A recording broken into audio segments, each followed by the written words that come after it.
Good morning and thank you very much for joining us. I am Yori Folarin. And first of my guests this morning, Dr. Jide Johnson, Chief Lecturer at the Nigerian Institute of Journalism.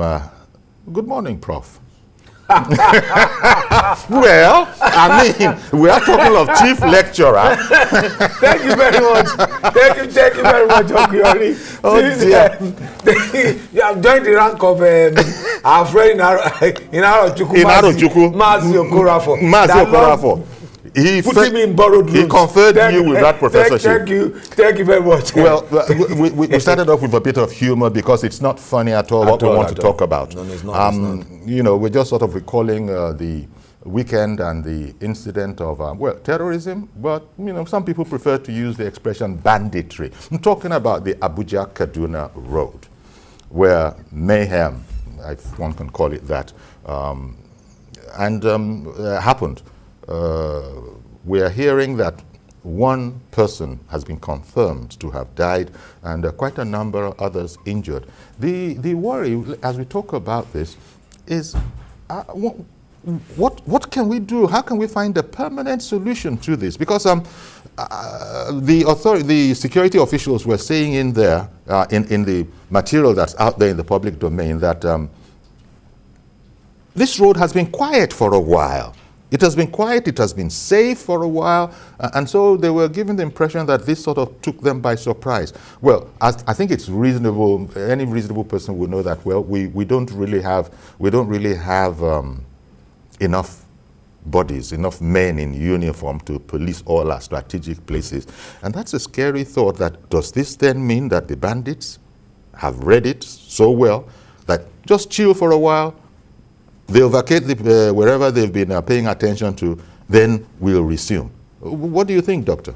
Well, I don't think it's the shortage of personnel to manage our critical infrastructure. And the critical infrastructure of our military is in Kaduna. Kaduna is strategic to Nigerian defense architecture. And Abuja is the seat of our government. And that stretch and the link between the north and if we cannot protect that corridor with the fact that ND is in Kaduna, different military agencies, Nigerian Police Academy and the rest of them are in Kaduna, then it shows that something is really wrong with our security architecture. Because for me, that is being quiet does not preclude the fact that fighting this will require intelligence gathering. And how and what is the state of our intelligence gathering in dealing with this particular issue? As far as I'm concerned, it's a sorry state. It's a development that should be scary to every Nigerian, that if the Abuja-Kaduna axis cannot be protected, and then what is protected in Nigeria? Indeed. And that brings me to our second guest, Mr. Seyi Adetayo, security expert. Thank you very much for making it, as it were. So great to have you. We're just worrying about the attack by bandits on the Abuja-Kaduna expressway, and worrying that the bandits, all those people causing all these problems, they seem to have read the situation.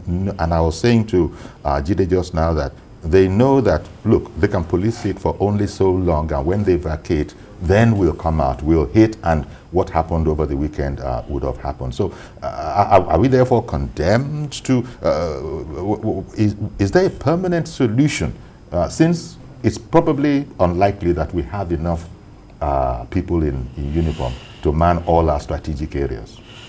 So the truth is that in Nigeria, crime pays. We make crime to pay. And as long as crime pays, more people will be encouraged to go into crime. We are allowing the criminals to have the field day. And it's now like the biggest business in Nigeria today, especially banditry. You know, in this day of our national life, if we are still busy playing politics with either categorizing them as a terrorist or not, it's disheartening. It's saddening.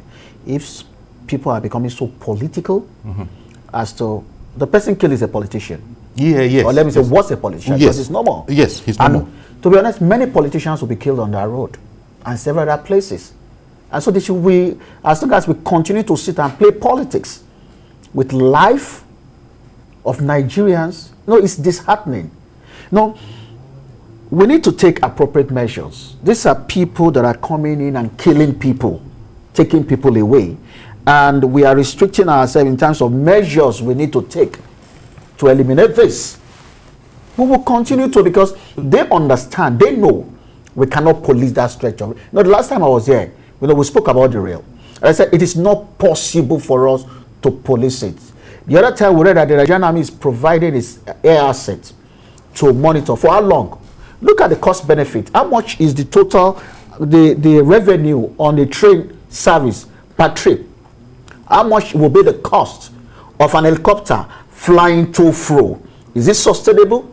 The answer is no, it's not sustainable. How many patrol vehicles are you going to put on that road? Mind you, these are roads that are not bounded by communities. Yes, The major part of that road is bounded by forest. These people can come from any angle, do what they want to do. They don't need to travel along that side. They just go back into the forest. And they know that the military will not follow them into the forest. And it is not only the known bandits that we know that are carrying this out.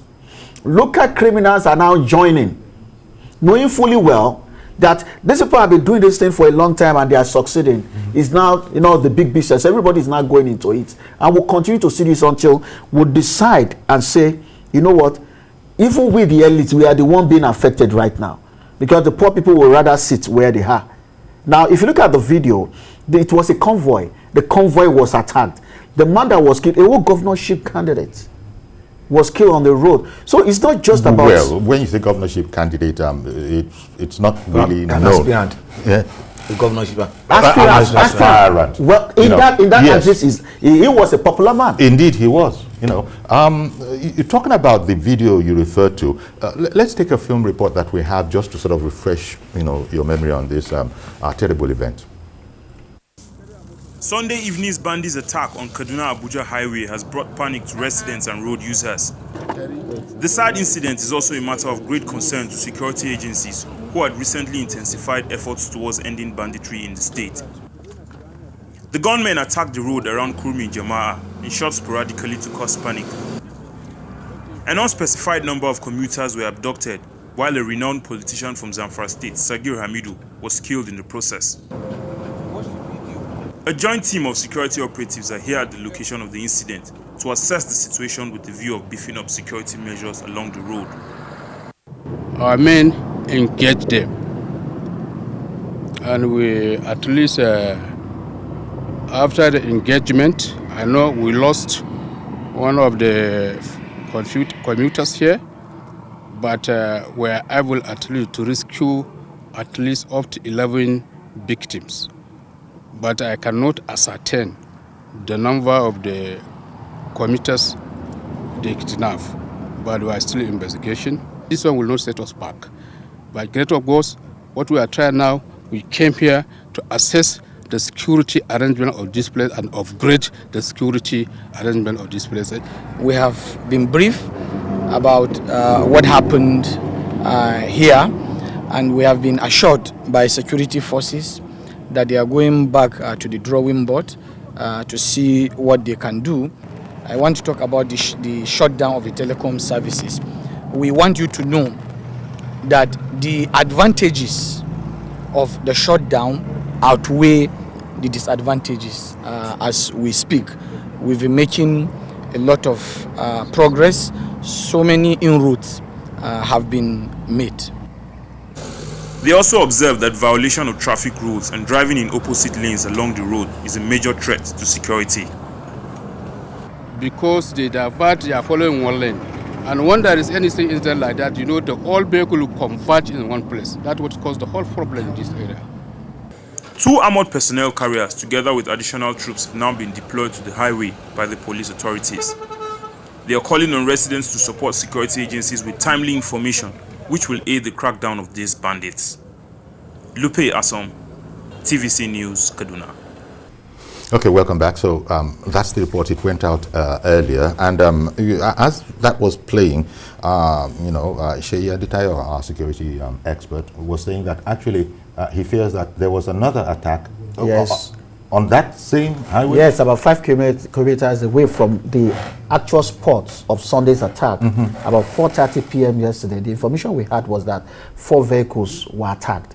An 18-seater bus belonging to Zamfara Mass Transit, one Toyota bus, one Toyota Yari, and one golf car and another car. They were all kidnapped yesterday around 4:30, 5 kilometers away from the spot of that Sunday attack. And the Sunday attack, the difference in the Sunday attack was what?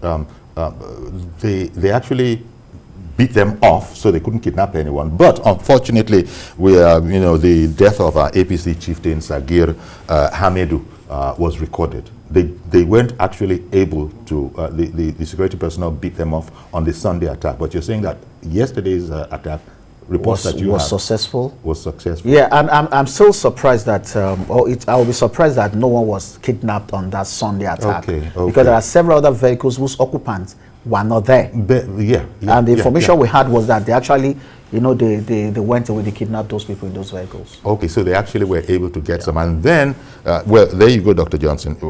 We were just talking about the inability, perhaps, of just about anybody to police every last square inch of... What's the essence of government?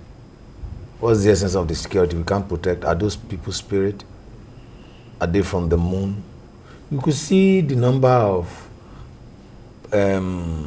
police officers and security agencies that were busy parading themselves in front of the camera at that scene because they feel of someone to do his or her job. Before we get to this stage, what level of intelligence have we gathered? We don't hold people accountable, and when you reward criminality, towards the election, we saw our governors were negotiating and were giving money to bandits. So it pays in Nigeria. It pays to be a criminal. You reward people in government that have engaged in criminal act. They are all there.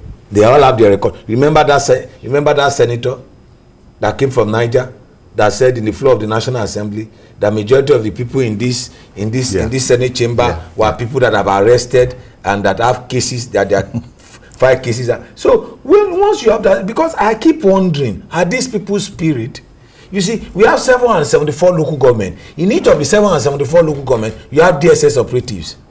In each of these 774 local government in Nigeria, you have police divisions. In each of these 774 local government, that particular area belongs to a local government. It belongs to a state. What are they using the security votes that has been allocated for those to protect and preserve? Any government that fails to protect the lives and property of its citizens has failed. These people are not spirit. Beyond policing it physically, there are intelligence. You should gather intelligence to know. Apart from that, I don't know. Talking about making people to be accountable.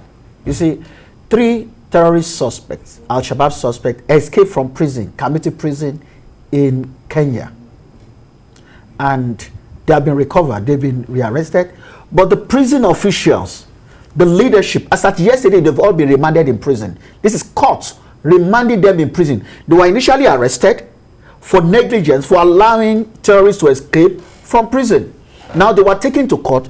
Court yesterday in Kenya had remanded government officials, prison officials, leadership in prison. That is holding people accountable. These are several prisons have been, raided in Nigeria. People arrested. Criminals, high-level criminals released. Nobody.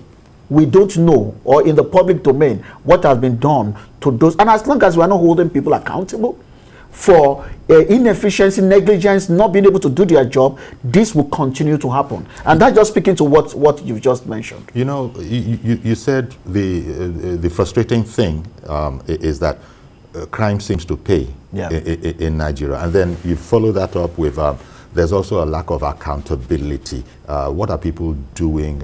You give the impression, because, government gives us the impression that they're working round the clock on this. They're not taking their eye off the ball. But here you are, you're an expert in that region, and you seem to be giving the impression that there's a heck of a lot more that can be done than is being done.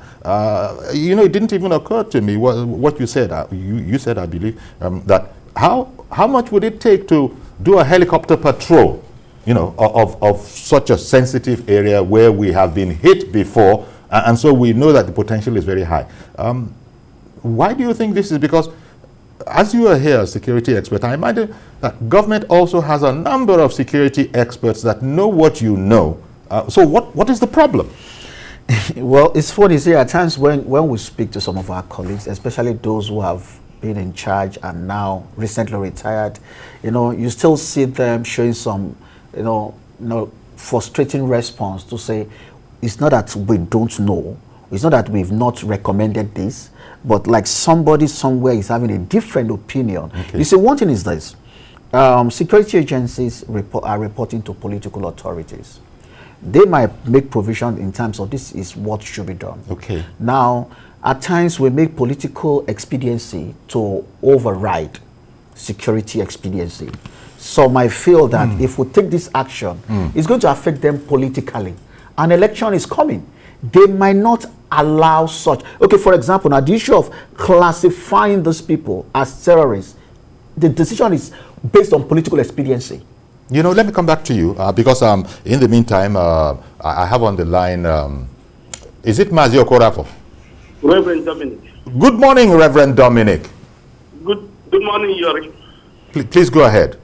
Can you hear me? Yes, we can hear you. Yeah, Yori, let me give you this information. Sure. And I also want to give you this information. Can I go on? Please go ahead. Yori, the issue of criminality in Nigeria cannot be solved by policing every inch of Nigeria. Why? Because criminality rewards heavily here. This information is this. Last week, I read in a Punch, I don't know whether it's true or wrong, a Punch reported that these bandits or terrorists that surrendered to the Nigerian army, that they put in the camps to rehabilitate, we are protesting that the infectors are killing they count the gift to them. Now, somebody who said I have repented is still calling people who rehabilitate him an infector. Why should they kill their cow? And they should bring the cow to them to kill it in an Islamic way. Have they repented? Now we are giving the one that surrender, that have killed women and men and make people widow and make us to spend more money. We are not picking them and giving them cow. But the people that rendered homeless are still in IDP camp. If we were you, would you like to be an armed robber or a good Nigerian? Crime pays here. In that report, something makes me sad. In that report, somebody was saying they have given them a strategy to monitor Kaduna Road. Kaduna Road is a famous road. It's a notorious road. Is it not planning to monitor the goodness on that highway? When you see how government responds to these issues, it doesn't make sense that they're making anything to protect Nigeria. Number three, as long as we are transferring Nigeria to ordinary elite politicians, not a life will keep going because it has no value in Nigeria. Thank you and God bless you. And Dr. Johnson, please be careful. All right. Well, thank you very much. I would take issue with the statement that life has no value in Nigeria, but you know, one can understand. What's the value, Uncle Yori? Well, what's the value of an average Nigerian? Yeah. The roads, look at the state of that road. I hear what you're saying. Look at the vehicles we use to transport people. We don't have value for human life in this country. Look, how many roadblocks are there? My colleagues went to the southeast for the NUJ convention, annual convention, their congress. They met close to 60 roadblocks. I mean, they should have roadblocks so that they can get intelligence. When that place is not properly policed, when it's not properly policed, I've told you, Kaduna is where you have the heart of Nigerian military. Abuja is where you have the heart of Nigerian government. If those two places cannot be strategically protected, then what kind of protection do we have in other parts of this country? And like he said, when you openly reward criminality, it pays to be a criminal in Nigeria. Look, somebody was rewarded with Deputy Senate President, someone was rewarded with the Chief Whip of Nigerian Senate, with people that have criminal records, and we go ahead and think that at the top people can see it, that politically you are rewarding people with criminal records. So at the base level, people too will take laws into the hands. Not a single commissioner, I've said it, not a single DPO, not a single DSS director has been fired on the issue of security, and we keep putting money year in, year out to security issues. I know this is an impassioned subject, but the statement you made in there and mentioned some offices and attached. I didn't mention him. You didn't mention names, but you mentioned names. Offices. And then the offices is there in the public alleged domain. that they are being people rewarded. Have been rewarded. People with they have been rewarded with what offices in Nigeria with criminal records. With offices in Nigeria. A senator of the Federal Republic said it on the floor of Nigerian Senate. That is true. He said it. He said it in the past on the floor of the Senate. Of course, he heard a blowback from his colleagues. And then they went into an executive session. My own opinion as regarding rewarding criminality is about our criminal justice system. Oh, I beg your pardon. I'm so sorry. Mohammed in Abuja. Thank you very much for holding on. Go ahead now, please. Yes, very good morning, sir. Good morning, sir. Yeah, my first advice is that the guests you used to invite, they should control their emotions sometimes if they are speaking. The security of Nigeria is paramount. Everybody should be involved. Everybody should not blame the security men on security matters alone. The Kaduna-Abuja road, the problem there is there in decades. It's there for decades. It's almost the same thing with the political system we have now. Since political system, since 1999, I can say, this problem is there. But the security of that area should not make somebody comment and calling people in the Senate or members of the National Assembly that they were rewarded because of insecurity. It's not something that you cannot prove in the court of law. You are not supposed to say this thing in air. Please let them caution. Let them know what they are saying. Okay. And then the issue of insecurity in Nigeria in general. Let everybody be involved. We should not be blaming this, that, and that. Let everybody be involved. If you have information, say it. If you don't have, keep quiet. Please. Thank you, and God bless Nigeria. Thank you. Thank you very much, Mr. Mohammed, for calling in. Well, opinions that I expressed are, the people take responsibility for their opinion. It doesn't reflect the opinion of either the program or the station. But be that as it is, the other matter about reformed or repentant, either terrorists or bandits, whatever you want to call them, being reabsorbed into, officialdom. I don't know how much stock you would place on that contributing to the situation we find ourselves in. I think the issue has to do with balancing this. You see, I was trying to say something the other time that, talking about rewarding criminality, it has to do with our criminal justice system. Okay. And the way it is now is making crime to pay. It's making crime to be rewarding. It's making crime to be attractive. Although every right-thinking, responsible citizen doesn't go look for an enterprise or a field of endeavor and then say, you know what, I think crime is a good. No, you see, it depends on how the society classify crimes.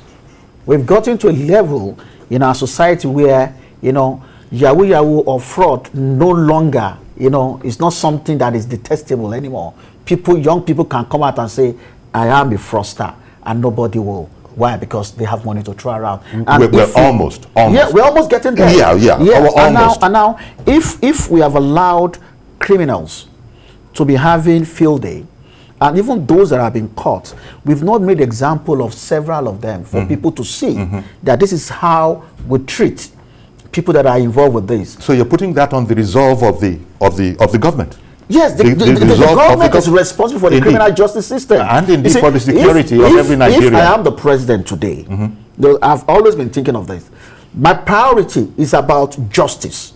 So justice has to do with when somebody do something you let the person get reward for his action immediately. Okay. That will compensate. Let him face due process. Exactly. You know, without political interference. It's not about our will of justice system grinding slowly. No, it must grind very fast. Okay, let me hear it from Abubakar in Kaduna. Good morning, Mr. Abubakar. Good morning, Uncle Yori. How are you? Very well, sir. Thank you for calling in. Thank you very much. You see, I want to comment on this security problem. If Nigerians are ready, I'm telling you, Nigeria will be very safe because the security is for everybody. And this thing I'm telling you, if you want to know, go to any thick forest. In the middle of that thick forest, start clearing that thick forest and say you want to farm. The owner of that place that day will appear to you and tell you this land doesn't belong to you.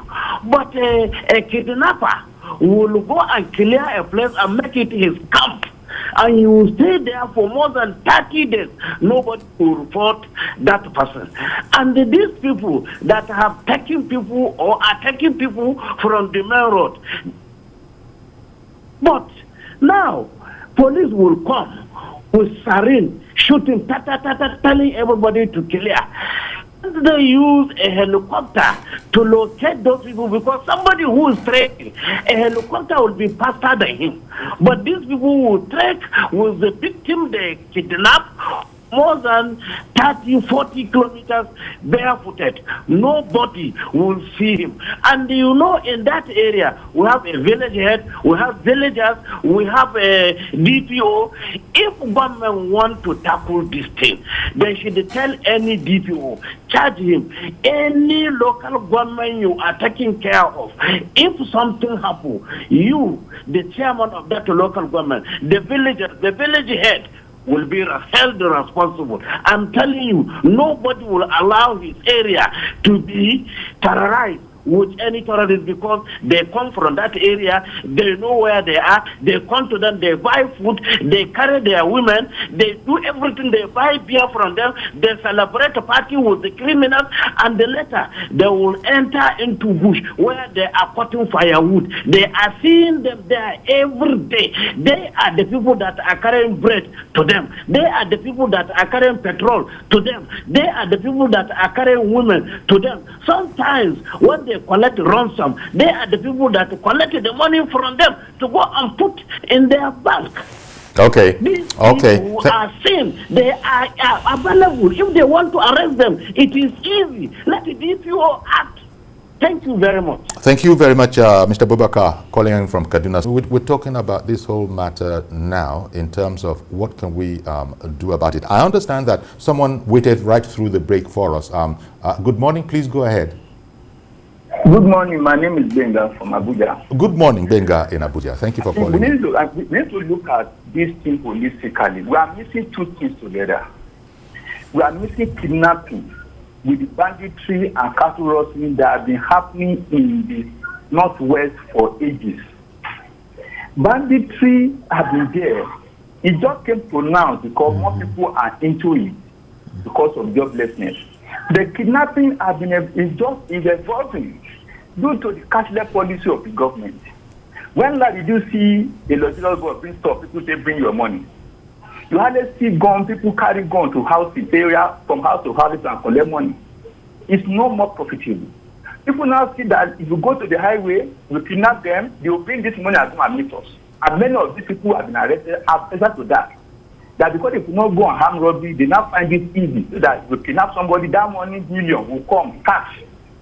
What are we saying is that government policy is good, but if you look at both action and reaction, government is not prepared for this. How do I mean? If we know that all this will happen, it will have been state policing should have been established for long. Community policing, local government police should have been there. If this had been put on ground before that policy came up, we will not be where we are today. Number two, these kidnappers, they do not carry this victim and hide them inside the hole. They are somewhere in the forest. And some people know this forest, so people are seeing them. Just because it's a kind of conspiracy. Protect us, will protect you. Like last caller said, people in those communities are their messenger. cooking for them, buying food for them, and doing this for those victims they arrested. Many people are arrested in Kaduna that the villagers are the ones supplying bread, kerosene, and all the rest. All the even medicine to keep the victim alive. What are we saying is that government need to take the school to the grassroots, to the EMAs, to the Miambua, to whatever it is, to see that, look, if anything happens in your domain, you be held responsible. There should be confidence that these people can give intelligence, because people don't have confidence in the police, that if you give police intelligence, they will come and expose us and that they face that attack. If these problems are not solved, to have confidence in the people in the locality and also establish local policemen, those forests, what can they establish rangers? If the state government can do it, create rangers that will occupy that forest. It's not a rainfall like that in the south. It's just savanna and some little shrubs and trees there. If you go to the north, where are the forests? People can easily police those forests and they'll be paid and will stem down this thing. We start taking that grassroots by Mr. Yori, we just started. Because kidnapping, I would sorry to say, I've come to stay. Because people see it as easy of getting money. Yeah. Thank you. Thank you very much, and that's the very reason we're talking about it. Kidnapping cannot come to stay, lest we become something of a banana republic sort of a thing. Abubakar, calling in from Kaduna, he touched on some points.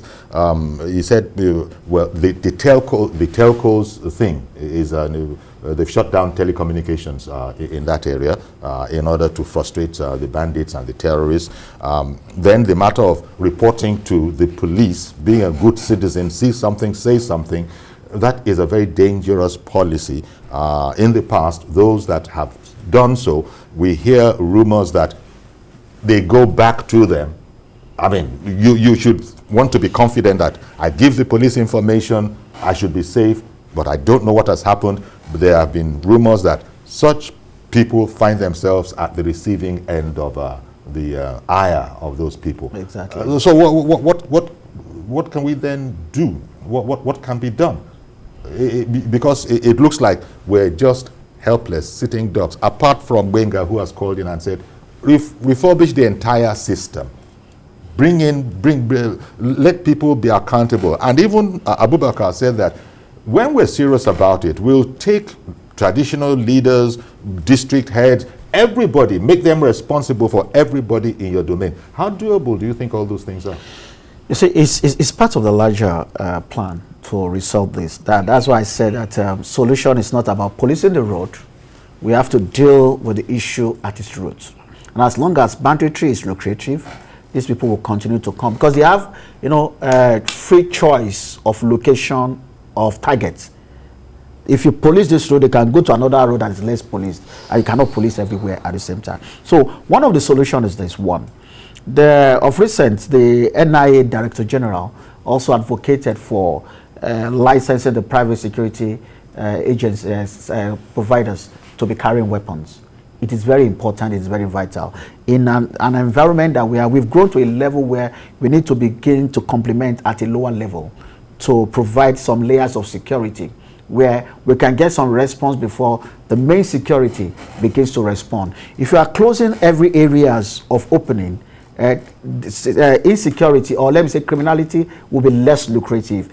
If somebody should steal at a mall in the US, before the main police respond, the mall guard could open fire if the person is armed. And that is a way of complementing before government police now immediately intervene. That is one. Then the second is the policing the forest, like the last caller said. We have rangers, but this is beyond the rangers. We've had situations where the police or even the army are being killed. We need to make, and because the understanding we had was that with the purchase of Tucano and some equipment that came, we'll be able to enter into the forest and be able to clear all this area. And that's what we're expecting to see now.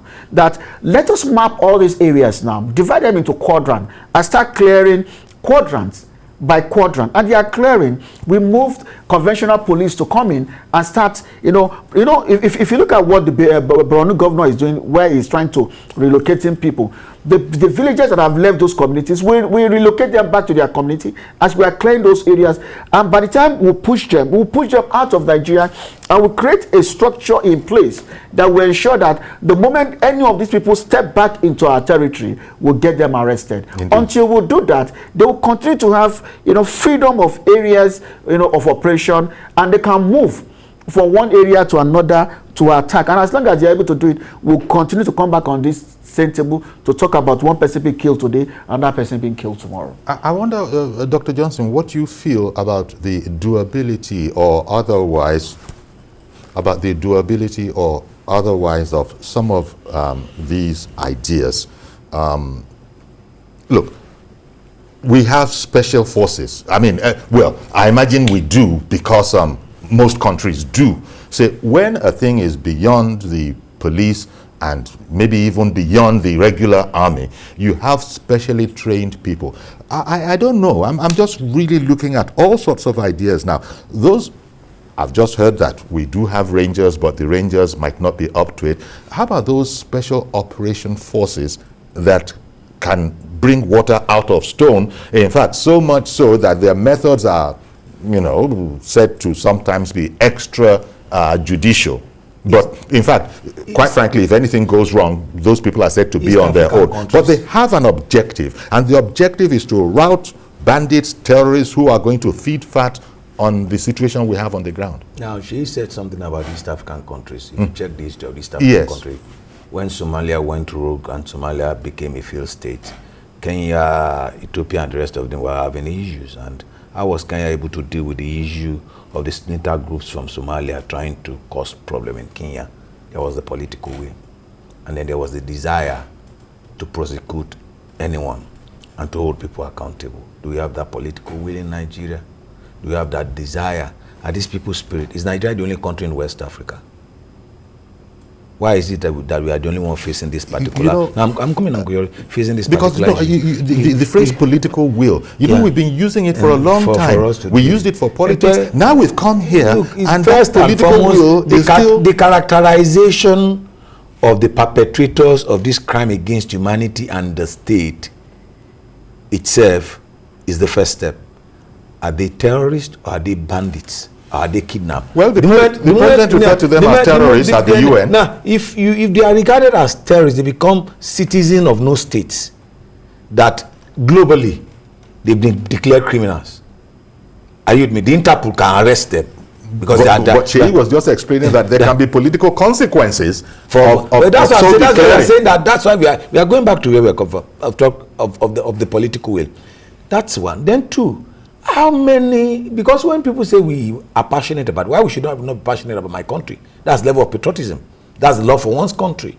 Now, how many IGs or chief of army staff or people involved in management of security or local government chairman or governors have been held accountable in terms of the mandate they swore on the day they were sworn into office to protect the territorial integrity of the nation, to protect lives and property.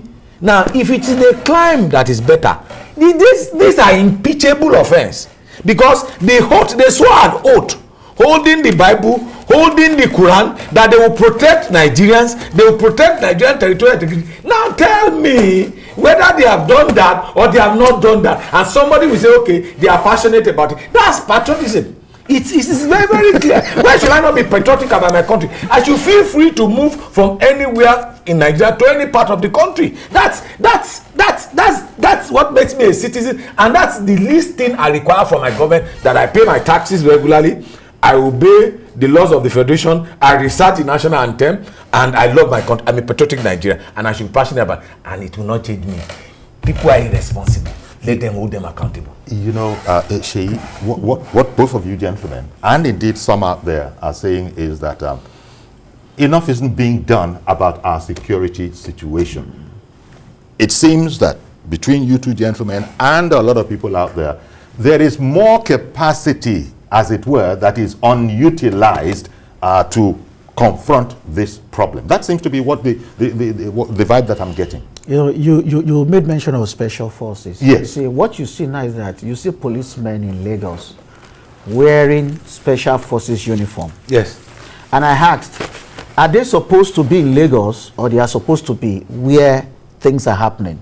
Or they are just sewing that uniform now because it looks good, you know, to make them look special. And you say, but that's an abuse of uniform. If they are not actually real special forces, and they are, you see them in Lagos now, wearing it and following VIPs around. It's a major problem. When people are trained, for special assignment, you're supposed to camp them in a special institution. Where, you see, if you look at SEALs training, they continue to go to Kill House. That's a place they call, like this studio, you know, built with different rooms and with different characters in this room. You know, they continue to go into the Kill training. Yes, every month. You know what I'm saying now? For them to continue to sharpen their, and you use them. You don't need to deploy several SEAL operatives for just few of them will go there, and they will clear, you know, places. Yeah, they might counter. You know, you said earlier that all these special forces, intelligence officers and whatnot, they all report to political authorities. So we before we get to the level you are saying, it therefore means, it stands to reason that indeed they must have got the go ahead, the clear all, say, go get them, take them out. I was reading something the other day. Maybe you saw it. The Chief of Army Staff, you know, saying, look, be brutal. Be brutal, bring back the, you know, I don't know how much, what if that means very much to you. You see, do you know where the problem lies? You see, from my own understanding and from the agency I came from, when they are sending you for special training, they look at your quality, if you fit into that assignment before they deploy you. But what we see today is that children of the high and mighty, politicians and the rest, want to go for special training, probably because it requires overseas obstacles and the rest, and they go for that training. They come back, they will not allow those people to stay in that unit. In the field of next operation. thing is there are another special juicy positions that is where you will not. So that's got that the people that have been trained are no longer available to be used for the assignment that they have been trained for. Which is a real challenge, and it's a real problem. This also has to do with the Belarus. You see, some people are trained in Belarus and they are still the best. If you look at the performance, Nigerian Armed Forces performance in the Northeast so far, it has been done by those that are trained, especially for trained in Belarus. The question is, where are these guys? Okay, Mr. Lawale in Ikorodu. Good morning, sir. Good morning. Good morning, Chief Yori. Thank you very much. It's just Yori. And good morning to the two erudite professors. Indeed. Well, Dr. Jide Johnson and Mr. Seyi Adetayo. The man refused the professorship. Them erudite professors. He declined the professorship. Thank you very much. Please, I have some comments. Sure. If you want an end to our security challenges in this country, there are some issues we must take into consideration. Okay. For instance, appointment of service chiefs and police chiefs. Until you stop appointing the least, the most junior Major General or AIG, the Inspector General of Police, you will not see an end to all this insecurity in the country. Then secondly, I've taken my time to go to 21st century Chambers dictionary for the meaning of terrorism. Please, they said systematic and organized use of violence and intimidation to force a government or a community to act in a certain way or accept their demands. So what is the difference between the activities of Boko Haram in the northeast and bandits and kidnappers in the north central and other parts of the country? Thirdly, let us shun religion and ethnicity in the appointment to sensitive posts. God bless you. Well, thank you very much. And well, just a number of points were made in there. Yeah, you know, they were which are very, very important for us to win this particular war. Yes, you know, but he did allege that the most junior of people are appointed to strategic positions. Said for you to win any war, you need three forces. You need the physical force, you need the mental force, and then you need the moral force. And he said a combination of these three will guarantee you the strategy of winning the war. Now it's in the book, it's in the art of strategy, written by physical, mental, and moral forces. Now we must bring all those together. Yes, physical, mental, and moral. That's when the strategy of winning any war is in the book. Is in William Cohen's The Art of Strategy. Are you not going to say that we don't have those? No, when we look at the physical, we are trying to fight this war physically. Mm-hmm. That's the Tucanos and that's the physical. That's yes. The mental is the intelligence. It talks about intelligence and knowledge. How have we fed there? The moral is the spiritual and the leadership you provide. And if you want, even this whole matter of political will that we're talking about, that's part of the moral. If you combine these three elements, he said you win any war. He said you get the best strategy to winning any war. I'm a student of history. I did history while I was doing A-levels. What is history about? History about conquest and the rest of it. If you situate what we have in Nigeria, and I've said it, if you situate what you have in Nigeria, go and study the history of Yugoslavia. How about study the history of Yugoslavia, and you see what is happening in Nigeria.